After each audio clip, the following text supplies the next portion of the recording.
بيبدأ الانمي بتاعنا النهاردة ببطلنا سوما يوكيرا، عنده 15 سنة. بيعشق الطبخ من صغره وبيحلم انه يبقى رئيس طباخين في المستقبل. بيشتغل حاليا مساعد طباخ في مطعم ابوه جونشورو، اللي برضه بيمتلك نفس الشغف وطباخ هو كمان. وبنشوف سوما دخل في منافسة طبخ مع ابوه، وصاحبته مايومي كانت هي الحكم في المنافسة دي. بعد كده بقى بنلاقي ان سوما خسر المرة ال500 تقريبا قدام ابوه. وطبيعي سوما ما يقدرش انه يفوز على ابوه، وده بسبب ان ابوه وينشورو عنده خبرة اكبر منه بكتير. بعدها سوما بيبقى متضايق على خسارته المستمرة دي، فبيقرر انه يسافر بره ويتعمق اكتر في عالم الطبخ ويبقى عنده خبرة اكبر. نعرف ان سوما كان عنده طموح كمان انه يشتري مطعم العيلة ويخليه باسمه. بس بتيجي مجموعة من الاشخاص معاها بنت اسمها باكي، جاية تقول لسوما انها عايزة تشتري المطعم بتاعهم علشان هيبنوا مكانه عمارات. سوما وابوه ما بيكونوش موافقين لان ليهم زباين بتجيلهم مخصوص، فمش عايزين يخسروهم. ولما هيك عرفت رفض سوما وابوه، هددتهم بان المطعم هيتقفل بكره وهيتاخد منهم بالغصب. وتاني يوم سوما بيسيب مدرسته وبيتصل ابوه بيه وبيساله عن يا ترى هيعمل ايه بعد ما خلص الاعداديه. بيقول له سوما انه هيركز في الطبخ اكتر. بيروح سوما للمطعم بعد المدرسة وبيتفاجئ إن كل مكونات الأكل اللي هناك متدمرة ومرمية في كل حتة. فبيقول سوما إن أكيد اللي عملوا كده هي ياكي ومجموعتها. فعلا بيلف في وشه بيلاقي ياكي قدامه واتفقت معاه على اتفاق، وإن ممكن ما تهدش المطعم لو سوما عمل لها طبق لحمة يعجبها. هنا بتعجزه لأن أصلا مفيش مكونات للأكل في المطعم وهي دمرت كل حاجة. وعلى الرغم من ان مفيش لحمة اصلا في المكان، لكن سوما بيوافق على عرضها وبيدخل يحضر لها طبق لحمة. والمساعدين بتوع ياكي بيكونوا مبهورين بان سوما قدر يعمل الاكل. بتسأله ياكي عن ازاي جاب المكونات، فبيقول لها انه كان جايب اكل يفطر بيه، فده اللي عمل لها منه طبق اللحمة. وقتها ياكي بتتضايق لان سوما انتصر عليها وعمل لها الاكل زي ما طلبت، فبتقول انها مصممة على تدمير المطعم حتى بعد ما عمل لها الاكل. في اللحظة دي بترجاها سوما انها تدوق الاكل الاول، ولو ما عجبهاش تعمل اللي هي عايزاه. وبتدوق ياكل الاكل وبيعجبها جدا هي والمساعدين بتوعها. سوما اتفق معاها انها تيجي كل يوم المطعم تاكل الطبق ده، بس تبعد عن انها تدمر المطعم. وبتوافق ياكي. تاني يوم بيقعد سوما ينظف في المطعم بعد التخريب اللي عملته ياكي ومجموعتها. لكن بيجي وشيرو وسوما وبيفاجئوا بيقول له انهم هيقفلوا المطعم لمدة 5 سنين جايين علشان جاله عرض عمل في نيويورك مع صاحبه. وبتصدم سوما وبيقنع ابوه بانه يفضل مقفلوش المحل، بس ابوه بيعرض عليه انه يروح يقدم في اكاديمية الطبخ علشان يتعلم كل اللي محتاج يتعلمه. بيضطر سوما انه يوافق، بس ابوه من جواه بيبقى حاسس ان الاكاديمية دي هتكون مملة وهيعيش اتعس ايام حياته هناك. أول ما بيوصل لهناك بيلاقي طلاب قاعدين بيعيطوا علشان خسروا في اختبار التقديم، فبيتوتر. بيحس سوما إن هو كمان هيخسر وبيقعد بقى يعيط جنبهم. بس في اللحظة دي سوما بيدرك إن دي أفضل مدرسة في اليابان بتخرج منها أقل من 10% من الطلاب. بيتصل بيه أبوه بيقول له إنه سافر وموجود في أحسن مطعم في أمريكا، وكل اللي هناك معجبين بأطباقه اللي بيقدمها. وبيحفزه أبوه بيقول له إنه مستنيه كمان سنتين علشان يروح معاه لهناك ويبقى مشهور. بعد كده بيدخل سوما جوه الأكاديمية وبيلاقي مجموعة من الطلاب الأغنياء. وبيتعرف سوما هناك على ولد اسمه جوشي. ولما بيعرف ان سوما من عيلة فقيرة بيديله بالرجل وبيطيره بعيد وبيقول له ان دي اكاديمية مش بيتقبل فيها غير الطلاب اللي اهلهم عيشتهم مرتاحة ومعاهم فلوس. بيتعصب سوما بيحاول يدافع عن نفسه، بس حراس جوشي بيمنعوه. وبيمشي سوما وهو مش طايق نفسه. بيقول ان شكل الطلاب هنا هيبقوا مغرورين وكلهم بيحكموا على بعض من الشكل وبس. بعدها بيتجمع كل الطلاب في المطبخ علشان يمتحنوا امتحان القبول. وهناك بنت اسمها إيرينا، ودي اللي هتمتحنهم. الطلاب بيبقوا قلقانين منها لأن هوايتها المفضلة إنها تسقط الطلاب في الامتحانات. بيسيبوها وبيجروا لأن عارفين إنها أكيد هتسقطهم في الامتحان. إلا سوما بيفضل واقف ومش بيمشي معاهم. ونعرف إن إيرينا حاسة التذوق عندها عالية جدا من وقت ما كانت طفلة رضيعة. بيقرب سوما عليها وبيسألها لو ينفع إنها تمتحنه، وبتوافق إيرينا. بيبدأ سوما يعمل الأكل وبيبقى بيعمل بيض مقلي، فبتحس إيرينا إنها بتضيع وقتها وبتوقفه وبتقوله إنها مش بتقبل غير بالأطباق الصعبة اللي مليانة مكونات.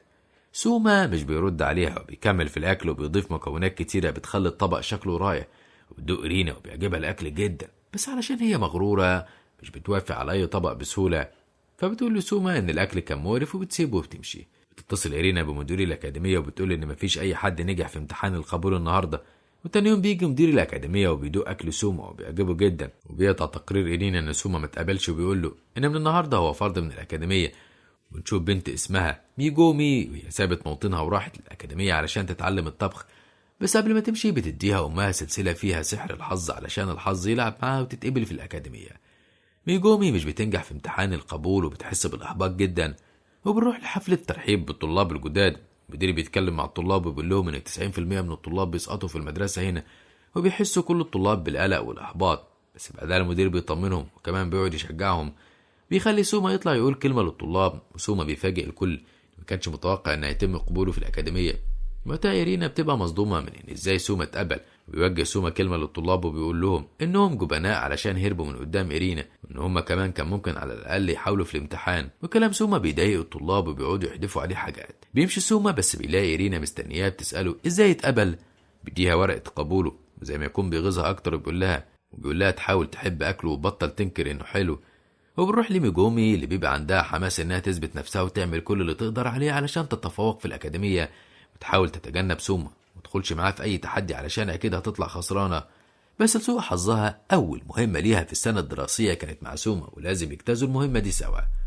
وقتها بيجي المعلم الطباخ رولاند الشابل وبيكلم الطلاب وبيقول لهم إنهم دلوقتي هيعملوا أطباق وهو هيدوقها، والطبق اللي مش هيعجبه هيديله أقل درجة ممكنة.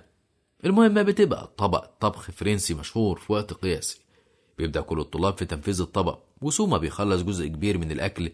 بس بيجي طلاب بيكرهوه ونفسهم يطرد من الأكاديمية، فبيحطوا ملح كتير في الأكل بتاعه وهو مش واخد باله. بس في وقتها بيعرف سوما إن أكلته باظت وبيبقى فاضل وقت قليل ومش عارف هيعمل إيه. بيجيهم متوتر وبتقول له سوما استحالة يلحقوا يعملوا الأكلة من أول وجديد، بس بيأديها سوما بيقولوا إنه هيقدر يعمل كده عادي. بينتهي وقت المهمة والطلاب اللي بوظوا له أكلة سوما بيقولوا إن أكيد سوما هيطرد النهاردة علشان أكلته باظت. سوما بيفاجئهم وبيقدم طبق لرولاند. وقتها رولاند بيسأل سوما إنه إزاي قدر يعمل الطبق برغم إن حصلت حاجة عطلته، بس بيقول له إنه حط عسل وخلى الطعم متعادل. وبيدوق رولاند الأكل وبيعجبه جدا وبيبتسم. بيتصدم الطلاب لأن معروف عن رولاند إن وشه مكشر طول الوقت مش بيبتسم. بيديهم درجة عالية. تفرح ميجومي وبتشكر سوما لأنه السبب في نجاح طبقهم. وبيجي الليل وسوما بيدور على السكن بتاعه علشان ينام. بيبقى بعيد وبيوصل سوما بيلاقي السكن شكله قديم قوي وبيترعب من فومه ومشرفة السكن اللي بتبقى شبه الغوريلا. بتطلب من سوما انه يعمل لها اكل يعجبها، وبيصنع لها سوما طبق اكل من مكونات البحر وبيعجبها جدا وبتسلمه اوضته الجديده.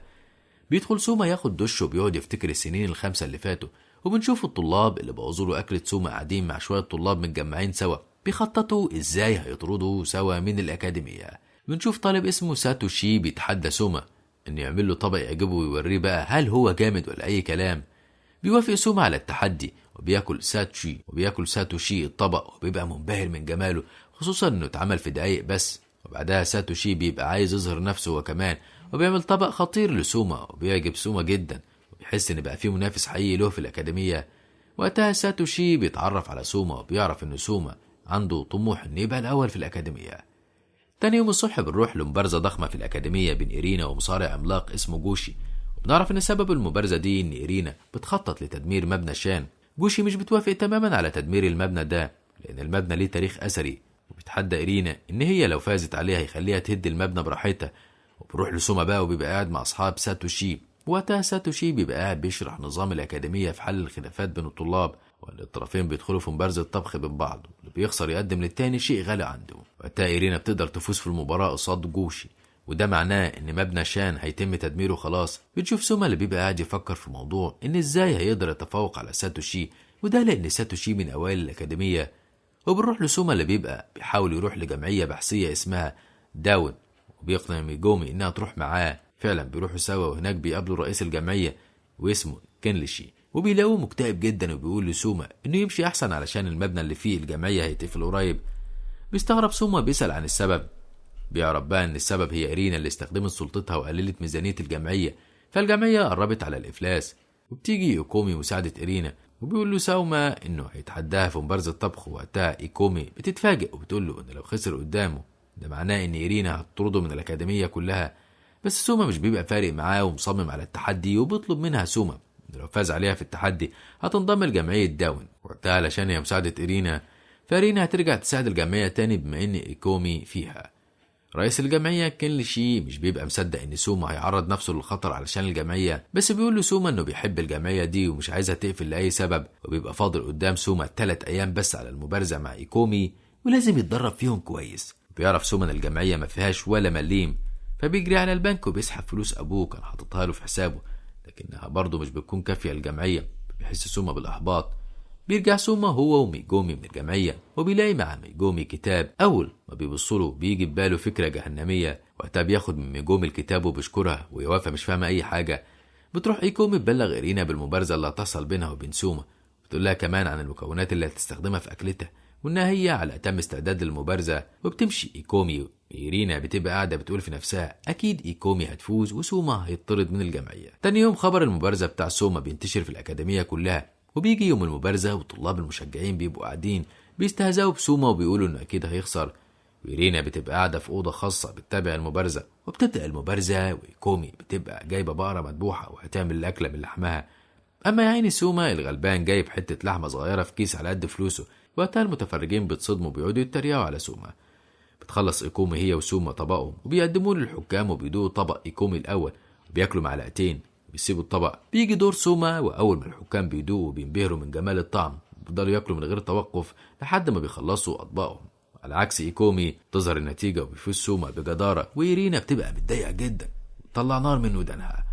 بعدها بيروح سوما لمعسكر التدريب في الأكاديمية هو وباقي الطلاب، والمفروض ينجزوا هناك مهمات شبه مستحيلة وصعبة جدا. وده طبيعي لأن الطباخ رولاند عايز يعرف أنهي مجموعة من الطلاب تستحق إنها تدخل الاختبارات اللي هتحصل في الخريف.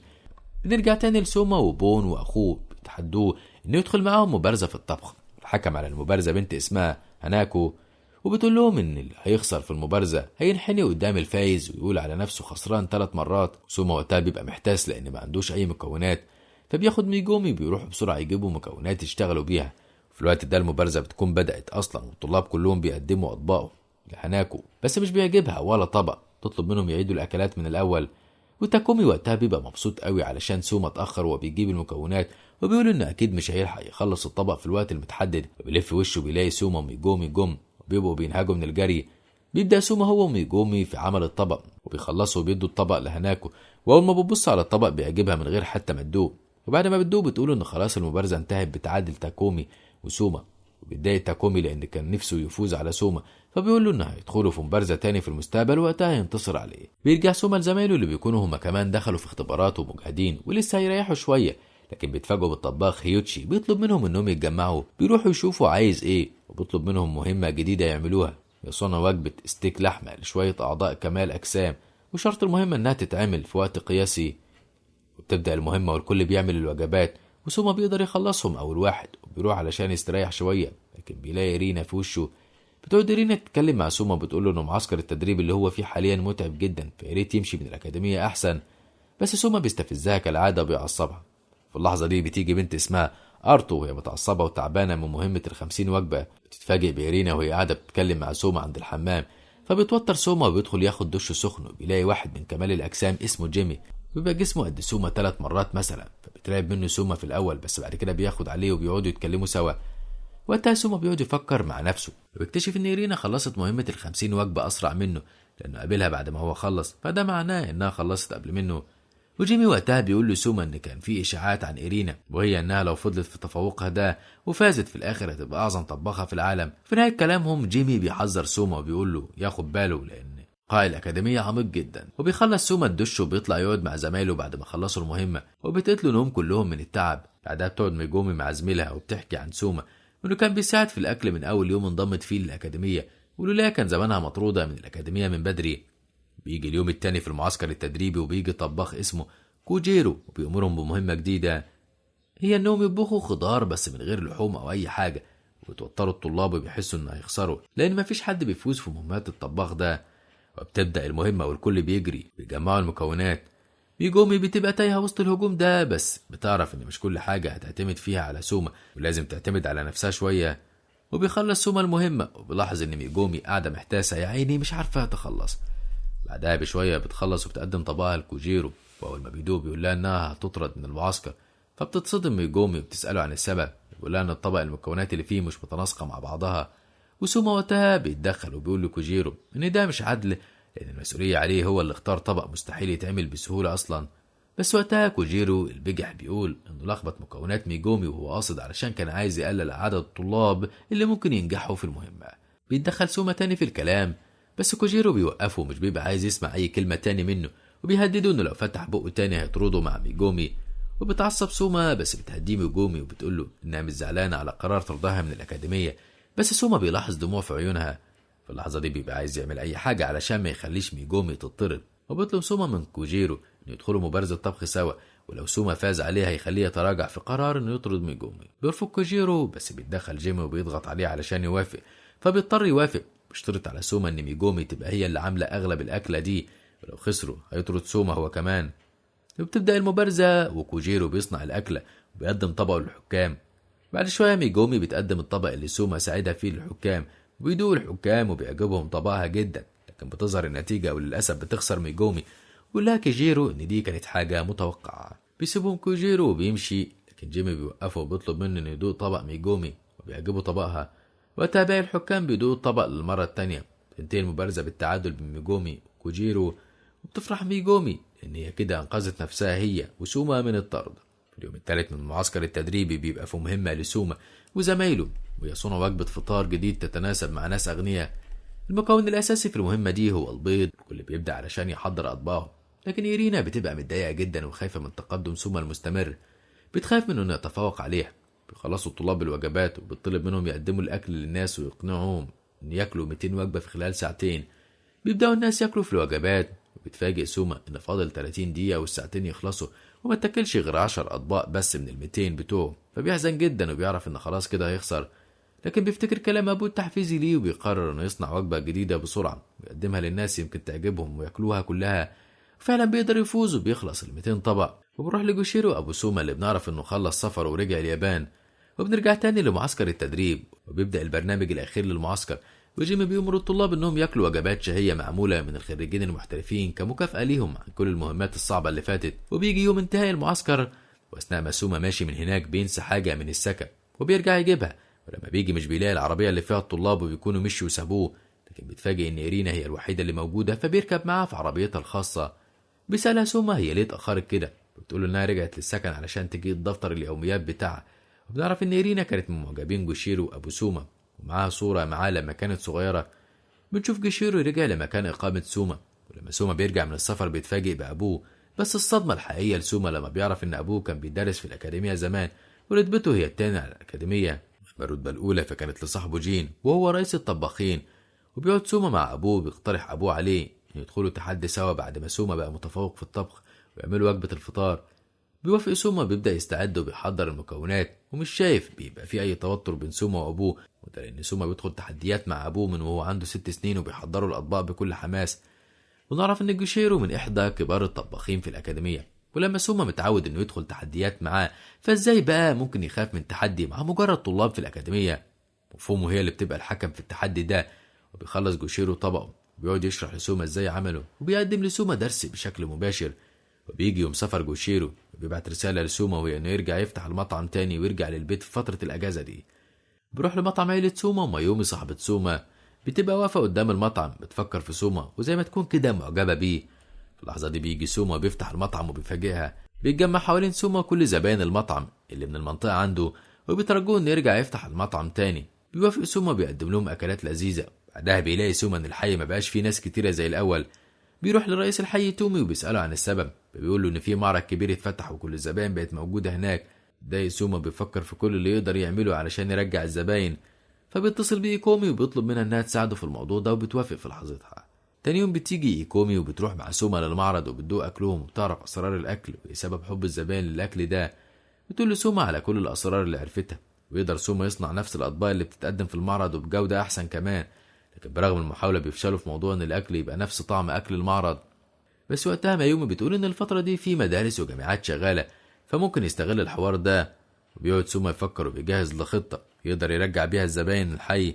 واستمرت التجهيزات لمدة 3 أيام، واستعان سوما بنوع لحمة غالي من اللي إيكومي كانت مستخدماه في مبارزة الطبخ بينها وبين سوما قبل كده. وبيقدر سوما يسترجع كل زباين الحي.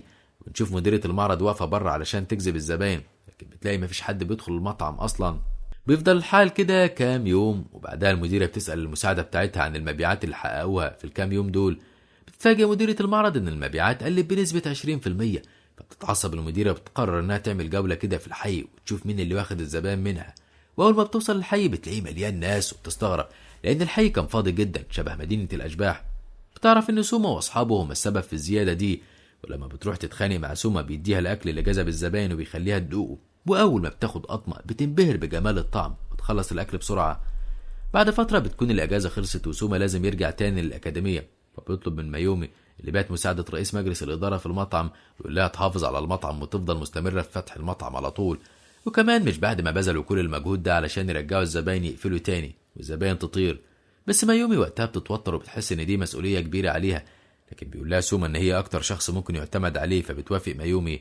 بيرجع سوما للمدرسة وهناك المستشار كيم بيعرض عليه انه يشتغل عنده. سوما بيرفض وبيقول انه مش بيخطط يشتغل عند اي شخص، وهو شغله الوحيد هو مطعم العيلة. وبيتضايق المستشار كيم من رفض سوما، بيقول له انه ازاي يرفض، هو تاسع افضل طباخ في الاكاديمية، يعني هيبقى ليه الشرف انه يشتغل عنده. وبيفضل سوما مصمم على الرفض.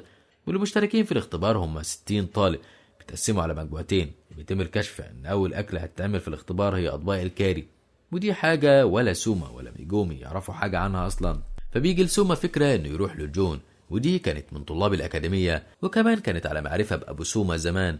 بيسألها سوما عن أسرار طابق الكاري، لكن أول ما بتشوف وش سوما بتتعصب لأنها كانت بتكره أبوه لأنه كان بيعاقبها عن طريق إن يخليها تدوق أكلاته وتجاربه الفاشلة. وقتها بيظهر طالب اسمه أكيرا وده من تلاميذ الست جون، بتقول لسوما إنه متعلم كل أسرار طابق الكاري ويتفوق على سوما في الاختبار. بس برغم كده سوما بيتحداه وبيقول له هيعمل طبق الكاري أحسن منه بكتير.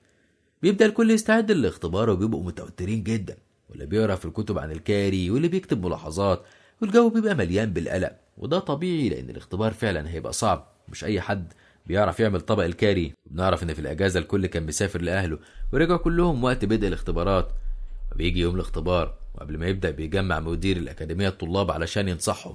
قبل ما يبدأوا بيقول لهم إن المسرح اللي واقفين عليه حاليا هو قاعة حاكم القمر، وهي خاصة ومميزة لأن أعضاء النخبة ال10 هم بس اللي مسموح لهم يدخلوا معارك طبخ، وده شرف كبير للطلاب. وكمان بيشاور على الحيطان اللي بتبقى مليانة صور لطلاب خريجين من الأكاديمية، بيقول لهم إنه يقدروا يبقوا مكانهم في يوم من الأيام. وبعد اختبارات الخريف هيبقى 4 طلاب بس من كل مجموعة، ويأمروا إنهم يروحوا لساحة الطبخ ويجهزوا نفسهم علشان يبدأوا. وتوصل للرئيسة نانت سوما، ودي المعروفة باسم ملكة الكاري في اليابان، وهتبقى الحكم بتاع النهاردة. مش بيبقى عندها توقعات عالية إن ممكن أكل حد من الطلاب هيعجبها، لأن في الأول والآخر هم طلاب صغيرين برضه ما عندهمش إبداع كبير. بتبدأ المنافسة والكل بيبدأ في تحضير الأكلة. وفي مجموعة سوما كان واضح إن أكيرا هو الشخص الأقوى والأكل بتاعه ريحته حلوة. وبيروح لسوما اللي بيبقى قاعد نايم والحلة اللي بيعمل فيها الأكل عمالة تغلي وهو ولا هنا، بس ريحة الأكل بتصحيه وبيقوم يشوف الأكل. وأكيرا بيبقى متابع الأوضاع وحاسس إن في حاجة غريبة سوما بيخطط لها. وبيروح للمجموعة التانية وميجومي بتبقى يا عيني محتاسة من غير سوما، والطلاب بينتقدوها علشان مش عارفة تعمل حاجة. لكن بيجي زمايلها من السكن بتاع فومو وبيدافعوا عنها، وهي مش بتبقى مركزة في حاجة غير إنها تخلص الطبق ده في أسرع وقت. وبسبب ارتباكها واستعجالها بتخبط في بنت اسمها هاو، وبتبص لميجومي بقرف. تعلم بعد كده تعتمد على نفسها علشان تقدر تنجح في حياتها، وبطل بقى شوية تعتمد على سوما. تعصب ميجومي بتكمل الأكل بحماس أكتر، وبتيجي علشان تقطع السمكة علشان تطبخها بس مش بتقدر لأنها سمكة عملاقة. وبتفتكر ميجومي زمان لما أبوها علمها إزاي تقطعها، بتجمع كل قوتها وفعلا بتقدر تقطعها بشكل سريع. الكل بيبقى متفاجئ من قوة ميجومي إلا فومو لأنها عارفة إمكانيات ميجومي الحقيقية. بينتهي وقت الاختبار والمسؤول عن الاختبار بيطلب من الحكام يدوقوا الأكل، والطالب بيقدم طبقه وهو تاكومي. وبدور رئيس كيتا الأكل بيحس تاكومي بالإزعاج فجأة لما بيعرف إنه أخد 33 من 100 في الامتحان. وبيتضايق تاكومي بس بيقول الرئيس إن دي درجة كويسة، اللي بيجيب 50 يبقى واد مفيش منه 2، فهو يرضى بال33 وخلاص. بيبدأ باقي الطلاب يقدموا أطباقهم والكل بيجيب درجات قليلة أقل من تاكومي كمان. وبيجي دور طالبة ساحرة صاحبة إيرينا، بتقدم طبقها وبتستخدم سحر عليه بيخلي الحكام يعجبهم جدا الأكل ومش بيبقى عايزين يبطلوا ياكلوا منه. تاخد على درجة لحد دلوقتي وهي 84 من 100. بيجي دور إيكو مساعدة إيرينا. الساحرة بتقول لها إن استحالة تفوز وتجيب درجة أعلى منها لأنها خلاص سحرت الحكام، وكمان بتتمنى الخسارة لإيكو علشان وقتها هي اللي هتبقى مساعدة إيرينا بدلها. إيكو مش بتهتم بكلامها وبتقدم طبقها للحكام، وأول ما بيدوه بيحسوا نشاطه بطاقة كبيرة، وده لأن الطبق مصنوع من المطبخ الطبي، والتوابل المستخدمة في المطبخ الطبي شبه الكاري بالظبط. وإيكو استخدمت الموضوع ده واستغلته علشان تمد الحكم بالطاقة. وقتها بيدوها درجة عالية، وفعلا مهارتها الطبية كانت السبب في نجاحها. تحصل هاكو على 92 نقطة من 100 والكل بيبقى متفاجئ. بعدها بيجي دور هاكو اللي كانت بتنمر على ميجومي تاخد 87 نقطة. بيجي دور أكيرا وبيبقى فيه صمت غريب، بتفاجئ الكل إن أكيرا واخد 0. بتقدم طالب اسمه أدين وهو الأخ الأصغر لتاكومي، وعمل مزيج جامد بين العيش بالكاري الياباني والمطبخ الإيطالي. هو بينبهروا الحكام بالطعم وبياخد 87 نقطة. تأهل للمركز التاني. تقدم تاكومي تاني بطبق جديد عن الطبق اللي خلاه ياخد 33. وأول ما كيتا بيدو بيعجبه بيقول على تاكومي إنه هيبقى رئيس طبخ في المستقبل. وبيجي دور ميجومي. لما الحكام بيشموا ريحة أكلها بيحسوا بالكآبة وبتوتر ميجومي، لكن بتفاجئ بتشجيع من مجموعة صيادين كانوا أصحاب أبوها، وبيعجبوا الحكام بطبقها وبتاخد 88 نقطة. بتتأهل للمرتبة الرابعة. وبنلاقي الرئيسة ادت اصفار لطلاب كتيرة غير أكيرا لحد ما بيجي دور رو، وبيبقى عامل طبق تقليدي قوي. ونات سوما بتحس إنه مش بيعجبها زي الباقيين، لكنها لما بتدوق بيعجبها الأكل وبتدي درجة 93، وأول مرة تدي الدرجة دي لحد أصلا. بيفرح رو، بيحس إن دي كانت حاجة متوقعة لأنه متعود على معارك الطبخ من وهو صغير، بس الكل بيبقى متفاجئ لأن كانوا إن أكيرا هيبقى هو الأفضل النهاردة، بس الحظ محلفوش. وبيجي الدور على ايكومي وبتاخد 86 نقطة. بيلاقوا الحكام إن في 2 في المركز التاني وهم ماروي وشون، و2 في المركز الرابع وهم أكومي وريكو. ده خلى رولاند يعيد مراجعة الأطباق التاني. بيخلوا شخص واحد بس في المركز التاني والرابع، وبيعيد أكيرا طبقه من الأول وبيقدمه للحكام. بيلاقوا إنه عمل شيء مختلف المرة دي. اكتشفوا إنه استخدم أسلوب طباخ فرنسي وركز على ريحة الأكل علشان تثير إعجاب الحكام. بيدوق سوما الطبق وبيحس إن في زبادي في الطبق، وبيقول له أكيرا إنه يستخدم الزبادي علشان يعزز طعم الأكلة. وقتها الرئيسة نات سوما بتبقى مهووسة بطبخ أكيرا لأن من النادر جدا تلاقي شخص زيه، فطلبت منه نات سوما إنه يبقى تابع ليها وهي هتظبطه في نتيجة الاختبار، وكمان هتدفع له فلوس كتيرة ما يحلمش بيها. بس أكيرا بيرفض وبيقول إنه بيطبخ بشرف وهدفه يبقى أفضل واحد في الأكاديمية بمجهوده ومش هيبيع نفسه ليها. وبيجيب أكيرا أعلى نقطة لحد دلوقتي وهي 94 نقطة، وبيحتل أكيرا المركز الأول. وبكده يتفضل سوما والكل بيبقى منتظر اللي هيعمله في الاختبار وهل طبقه هيعجب الحكام ولا لأ. بيقرب ساتشي على إيرينا وبيقول لها تتوقع سوما هيعمل إيه النهاردة، وبتتعصب إيرينا إن هي أصلا ولا طايقة سوما ولا طايقة سيرته حتى. بيجي أخيرا دور سوما وبيقدم طبقه للحكام، خلى أكيرا يدوقه هو كمان، وبيتفاجئوا الحكام بجمال الطعم وبيفضلوا ياكلوا كتير. وبيقول سوما للحكام إنه حط صلصة من صنعه للرز وده اللي خلى طعمه حلو. والطلاب بيقولوا وقتها إن الطريقة دي مش تقليدية، مش أي حد بيعرف يعملها، حيث إضافة الصلصة لأكلة فيها كاري، فده مش بيحصل غير في اليابان بس. وساوتشي وقتها بيكتشف ان سوما جمع بين طبقين من الاطباق بتوعه اللي عملهم قبل كده، وده معناه ان التحديات الفاشله اللي كان بيعملها مع ابوه هي السبب في ان الحكام مبهورين دلوقتي من اكل سوما. وبياخد سوما 93 نقطه، كده يبقى خسر قدام اكيرا. وقتها اكيرا بيحس انه مرتاح، وبيتعادل سوما مع رو في المركز الثاني، على الرغم ان الحكام شايفين ان سوما يستحق يبقى في المركز الثاني لوحده من غير ما يتعادل مع حد.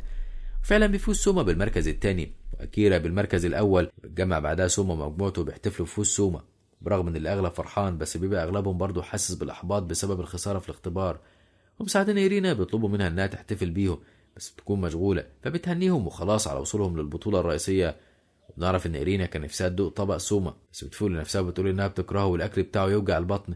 وبعد الاحتفال بفوز سوما بيقعد سوما في السطح وهو متضايق من انه مبقاش الاول. بتروح له ميجومي وبتحاول تهون عليه، بيقول لها انه حاسس بالاحباط بس بيغير الموضوع، بيكلمها عنها وعن انه مش مصدق نفسه انها تأهلت للبطولة الرئيسية معاه. فبتقول له ميجومي ان ده حصل لها بفضله هو، ولولا ما كانتش هتبقى في المكان ده. بس بينكر سوما الكلام ده وبيقول لها انها تأهلت للبطولة الرئيسية بسبب مجهودها وتفوقها. وبتتوتر ميجومي من كلام سوما. في اللحظة دي بيدخل ساوتشي عليهم وبيقول انهم هيحتفلوا للمرة التانية. تفتكروا بقى سوما هيقدر يعمل ايه في البطولة الرئيسية، ولا يحقق فوز فيها ويبقى في المركز الاول زي ما بيحلم؟ وكمان إيرينا هتفضل بتكره سوما من غير سبب ولا هتعترف بيه كطباخ شاطر؟ كل ده هنعرفه في الجزء اللي جاي. لو عجبكم الجزء ده ما تنسوش دعمنا باللايك والشير للفيديو، وما تنسوش الاشتراك في القناة وتفعيل الجرس علشان يوصلكم إشعار بكل جديد بنعمله.